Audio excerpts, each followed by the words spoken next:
de un momento en el que yo me fui a hacer un viaje, que estuve caminando por la Patagonia. En algunos momentos compartí con Chari.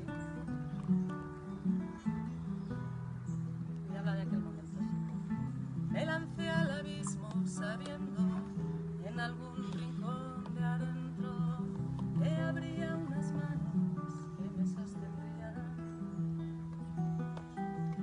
Me lancé con alas, con plumas, pero sin saber que se abrirían.